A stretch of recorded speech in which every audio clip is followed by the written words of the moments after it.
আচ্ছা দাদা, কেমন আছেন? ভালো আছি। বলছি আপনার সাথে তো অনেক দিন আগে পরিচয় ছিল, তো এখন আপনাকে অন্য রূপে দেখছি। তো যাই হোক, এটা আমাদের প্রেমাংশুদার টি ক্যাফে, আপনারা দেখতে পাচ্ছেন। তো এখানে কিন্তু দাদা যেটা করছেন এটা ওনার নিজস্বতা নয় কিন্তু, কারণ এটা একটা টাইম পাস করা। কারণ শিল্পীদের কিন্তু এই ধরনেরই কাজ করে অভ্যস্ত। কখনো হয়তো চা বানাচ্ছে দেখতে পাচ্ছেন।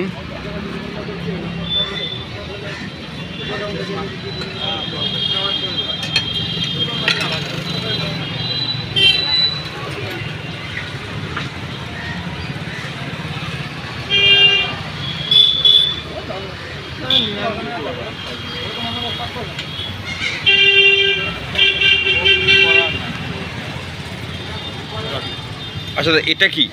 এটা আমার বিড়ির একটা ফটো আছে, বিড়ির একটা বিড়ি আছে। ও, বিড়ির ফটো। এটা আমার দাদুর ডাক্তার ছিলেন, ডাক্তার এখানে কাছের সিরিঞ্জই থাকতো, আসতো বাইরে থেকে, বাইরের দেশ থেকে। এটারই বয়স প্রায় আজ প্রায় 100 বছর হয়ে গেল। ও, এটা আমি বিড়ির ফটো হিসেবে ব্যবহার করি, ঘরে ছিল। বিড়ি রাখি, বিড়িটা হবে না, মাছ ছাড়া সবই নিয়ে পকেটে পড়ে না।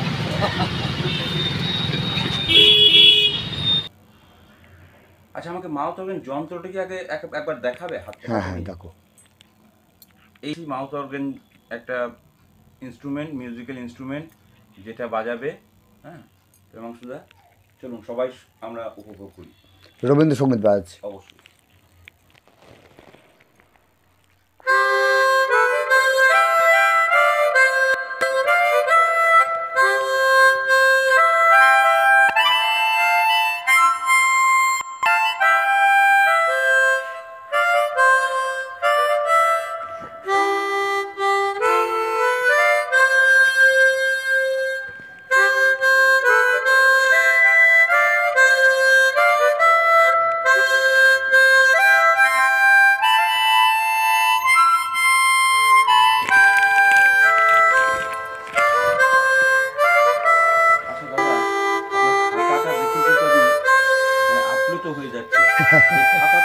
গানের খাতার বয়স কত?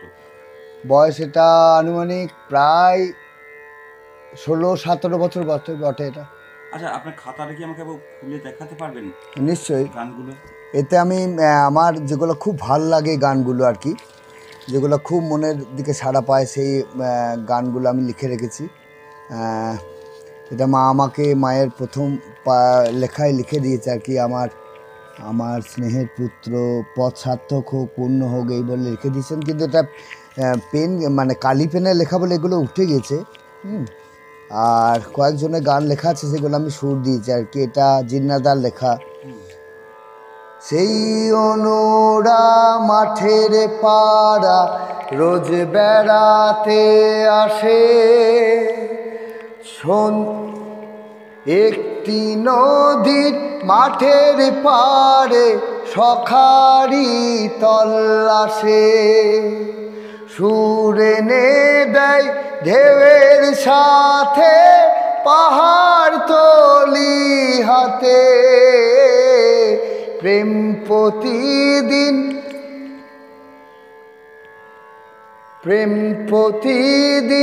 নানা নানা ও নদীর স্রোতে।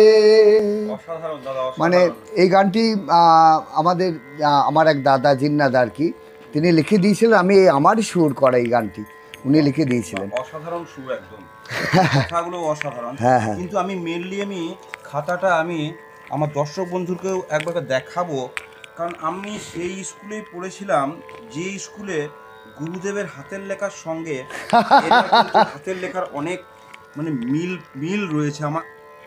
আচ্ছা, আমার মনে হচ্ছে এই লেখা, হাতের লেখা গুরুদেবকে আমি অনুসরণ করেছিলাম। আমি একটু নকল পিয়াসি আর কি, মানে ছোট থেকে আমি তার গায়ক বাজনা তবলাই বলো আর গানই বলো, আমি নকল করার চেষ্টা করি আর কি। আমি জানি না নকল করে সেই গলাটা টিকবে, তবে তাদের গায়কী ঢং, তাদের বাজানোর প্যাটার্ন। এবং আর একটা আমার ভাল লাগে যে উনি গেয়েছেন, তার থেকে আমি আরও 10 জনের শুনে একটা গান বার করে, 10 জনের সুর, তাদের ভঙ্গি, তাদের উচ্চারণ সব করাকে নিয়ে একটা গান যেটা আমি গাইবো, এটা আমার সবসময় চেষ্টা। আমি সেই জন্য প্রায় একটা গানের পেছনে আমি 16 জনা গান শুনি ফোকে আর কি। আর তাদের গানের ঢংটা আমি তাদের বিভিন্ন জনা বিভিন্ন নিয়ে আমার নিজের সাজেশন নিয়ে একটা গান আমি তৈরি করি, সেটা আমি গাই। সেটাতে আমি আমার তরফ থেকে আমি খুব প্লেজারমেন্ট পাই, মানে খুব শান্তি পাই। একদম তাই, কারণ এই অসাধারণ প্রতিভা সাধারণ মানুষের মধ্যে থাকা কথা নয়, এবং আমি খুঁজে পাইনি। একসাথে এতগুলো ইনস্ট্রুমেন্ট এবং এত সুন্দর হাতের লেখা, যেটা গুরুদেবেরকে আপনি নকল না, আমি নকল করতাম আগে। আমি যখন শিক্ষাক্ষেত্রে ক্লাস 5-এ ভর্তি হই, তারপরে আমি গুরুদেবের সান্নিধ্যে আসি। তারপর আমি গুরুদেবের ওই আশ্রমে পড়াশুনো করি। ওনার হাতের লেখা দেখি, গীতবিতানের লেখা আছে কি সুন্দর করে কাটাকুটি করে লেখা, আমার ওই স্টাইলটা খুব ভালো লাগতো। তারপরে ওনার মতো লেখার চেষ্টা করতাম। আমার মায়ের হাতের লেখাটাও খুব সুন্দর, মাকেও আমি ছোটো থেকে নকল করতাম। মায়ের হাতের লেখা আবছা হয়ে গেছে, মায়ের হাতের লেখাও খুব সুন্দর। এটা আমার মা লিখে দিয়েছে আর কি, প্রেমাংশুকে এটাকে আমাকে দিয়েছিল গানের খাতা বলে, তিনি লিখে দিয়েছে। 9-12-16-তে খাতাটা প্রেমাংশু চট্টরাজকে মায়ের হাতের লেখা খুব সুন্দর, মায়ের চরম হাতের লেখা। মাও ঠিক মানে অনুকরণ প্রিয় ছিলেন, এবং রবীন্দ্রনাথের অনুকরণ প্রিয় ছিলেন মা আর কি। মায়েরও নকল করি, এবং মায়ের মতনও দেখতাম রবীন্দ্রনাথের মতনও মায়ের হাতের লেখা আর কি, মা এইরকম আর কি। ঠিক আছে, এই নিয়ে আর বেশি কথা বলবো না গো। আচ্ছা, আপনি আর কি বাজাতে পারেন? আমাকে মাউথ অর্গান যন্ত্রটিকে আগে আমি মাউথ অর্গানে একটি গান শোনাবো। হ্যাঁ, অবশ্যই। আচ্ছা, ঠিক আছে। যতগুলো ট্যালেন্ট রয়েছে, ইনস্ট্রুমেন্ট আপনার নিজের মধ্যে যেটা বাজাবে, রেখে কোনো লাভ নেই। মাউথ অর্গান মানুষের কাছে যদি আপনি সবাই দিতে পারেন নিজেকে, তবেই রবীন্দ্রসঙ্গীত বাজাচ্ছি। ঠিক আছে। আমার ছোট থেকেই গান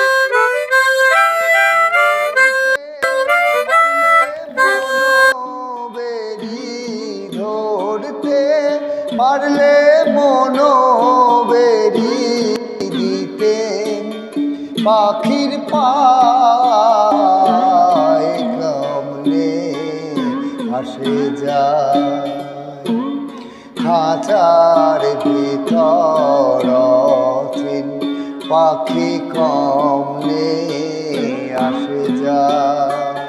তো তারে ধরতে পারলে মনোবেরি, ধরতে পারলে মনোবেরি দিতেন, পাখির পায়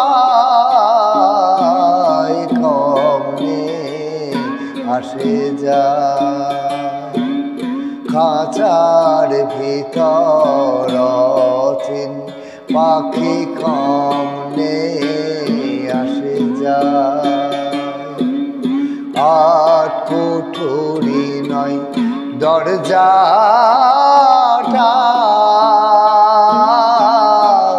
মাঝে মধ্যে ঝলকা কাটা। আট কুঠুরি নয় দরজাটা,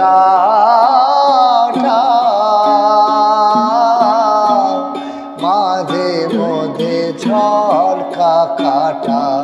তার উপরে সদর কোঠা, তার উপরে সদর কোঠায় না মলতায় কমলে আসে যায়, খাঁচার ভিতর পাখি কমলে আসে যায়। মন তুই রইলি খাঁচার আসে,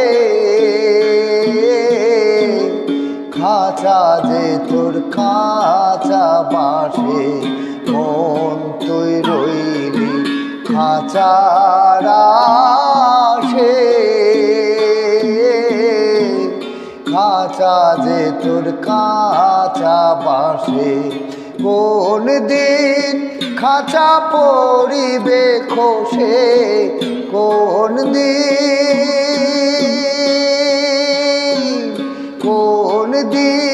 খাঁচা পরিবে খোসে লালন কেঁদে কয় ফকির লালন কেঁদে কয় কেমনে আসে যায় খাঁচার ভিতর চিন পাখি কামনে আসে যায় কপালের ফ্যান নইলে খিয়া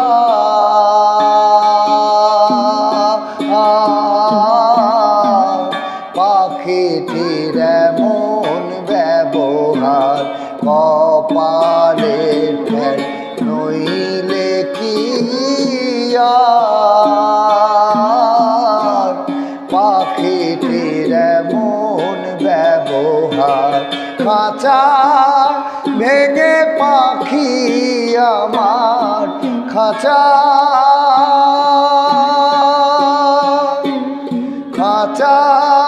ভেঙে পাখি আমার কোন বনে পালায় পাখি কোন বনে পালায়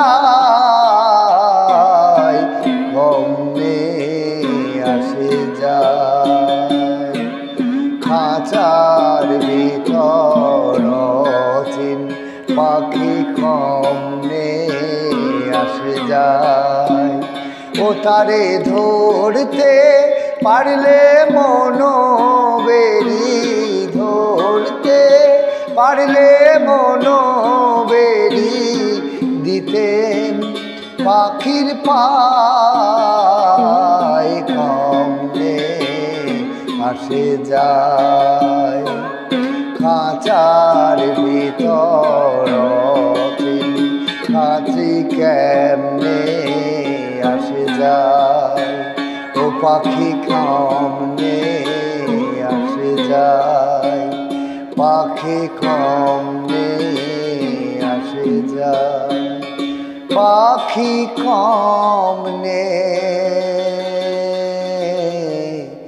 আসে যায়।